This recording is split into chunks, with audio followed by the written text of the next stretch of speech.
আমরা এখন যেটা প্র্যাকটিস করব বা দেখাবো সেটা হচ্ছে জিগজ্যাগ প্র্যাকটিস উইথ স্টিক। এর আগে আমরা দেখিয়েছিলাম জিগজ্যাগ উইদাউট স্টিক, কিন্তু আজকের জিগজ্যাগ প্র্যাকটিসে থাকবে স্টিক।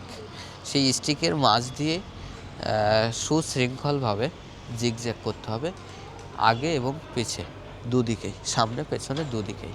চলুন এটা কিভাবে দেখি।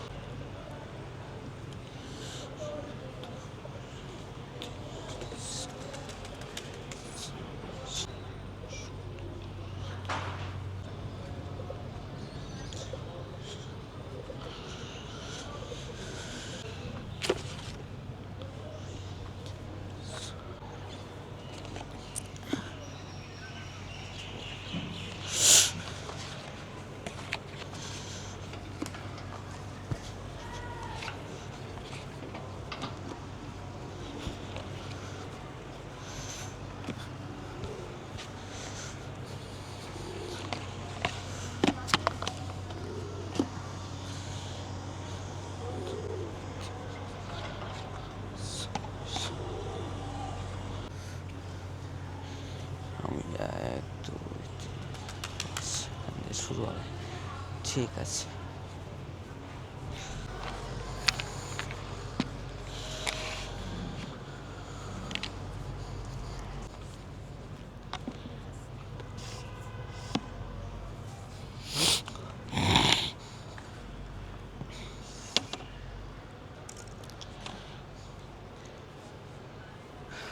সেট আপ রেডি হয়ে গেল, দেখে নিলেন।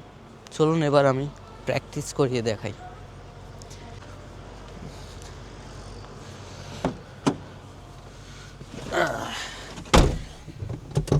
বেশ, পাইলট বিমানে ড্রাইভিং সিটে বসে পড়লো।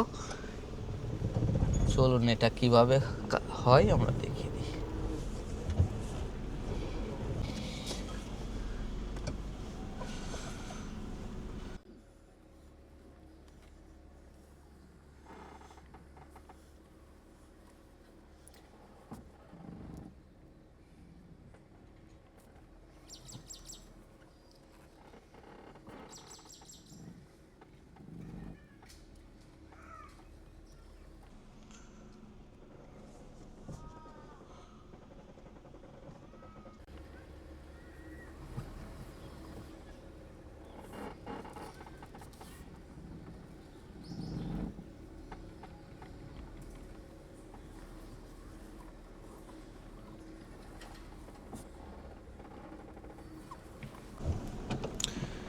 হ্যাঁ, আমরা সামনে চলে এলাম, কত সুন্দরভাবে সামনে চলে এলাম, স্মুথভাবে।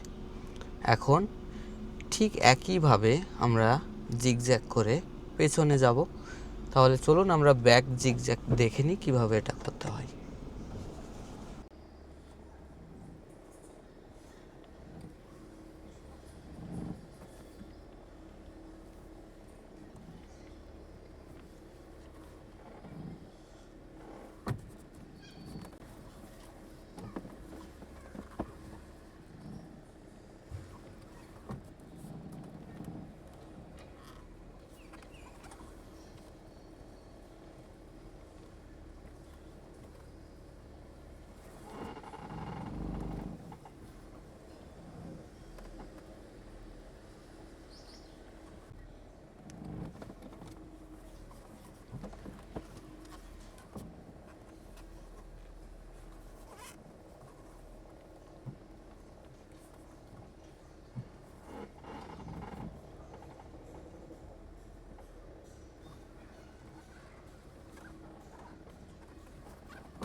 কেমন দেখলেন?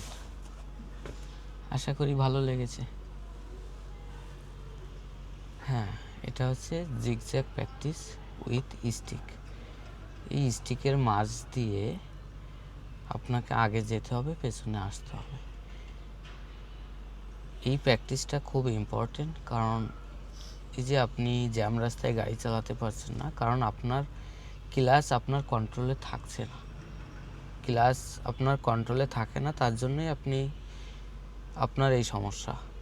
তো এই প্র্যাকটিসের জন্য আপনাকে আগে আমরা কিভাবে স্পিড কন্ট্রোলে রাখতে হয়, কীভাবে স্পিড কন্ট্রোলে রেখে মিনিমাম স্পিডে গাড়ি রান করতে হয়, সেইটা শেখানো হবে। তারপর আপনি এটা পারবেন। তো সেই স্পিড কন্ট্রোল প্র্যাকটিস অন্য একটা ভিডিওতে দেখাবো আপনাদের, কীভাবে স্পিড কন্ট্রোল প্র্যাকটিস হয়, আমরা করিয়ে থাকি।